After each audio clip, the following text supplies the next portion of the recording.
बहुत जमाना पहले एक नेक और इबादत गुजार लड़की थी जिसका नाम मरियम था। वो दिन रात अल्लाह की याद में रहती थी। हर कोई उनकी पाकीज़गी की गवाही देता था। लेकिन अल्लाह ने उनके लिए एक बहुत बड़ी आजमाइश रखी थी, ऐसी आजमाइश जिससे सुनकर दिल कांप जाए। एक दिन अल्लाह के फरिश्ते ने आकर कहा, मरियम, अल्लाह ने तुम्हें एक बेटा देने का फैसला किया है। मरियम घबरा गई, कहने लगी, मेरे पास तो कोई मर्द नहीं आया, मेरा बच्चा कैसे हो सकता है? फरिश्ते ने जवाब दिया, ये अल्लाह का हुक्म है, जब वो चाहे तो सिर्फ कह देता है हो जा, और वो हो जाता है। वक्त गुजरा और मरियम के पेट में बच्चा पलने लगा। वो दिन ब दिन परेशान हो रही थी कि लोग क्या कहेंगे, दुनिया कैसे इल्जाम लगाएगी। लेकिन अल्लाह ने उनको हिम्मत दी। जब पैदाइश का वक्त करीब आया तो वो शहर से दूर एक बयाबान में चली गईं। वहाँ एक सूखे खजूर के दरख्त के नीचे बैठ गईं। तन्हाई, खौफ और दर्द की शिद्दत से उनकी हालत बुरी हो गई। तड़पते हुए कहने लगी, काश मैं इससे पहले मर जाती और कोई मुझे याद भी न करता। ये अल्फाज सुनकर दिल दहल जाता है। एक नेक पारसा औरत जिसने कभी गुनाह नहीं किया, वो दुनिया के तानों से इतनी डर गई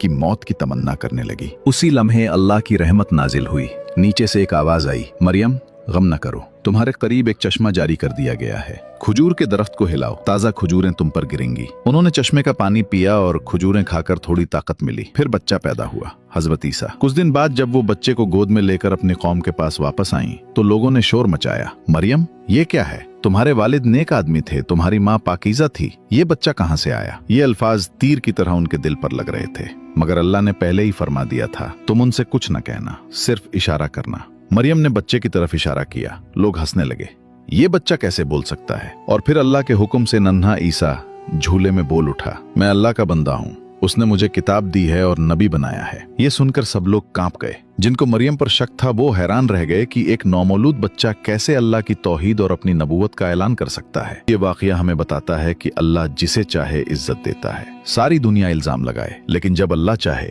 तो एक बच्चा भी अपनी माँ की पाकीज़गी का सबूत बन जाता है। असल सहारा सिर्फ अल्लाह है, बाकी सब के ताने और बातें महज आजमाइश हैं।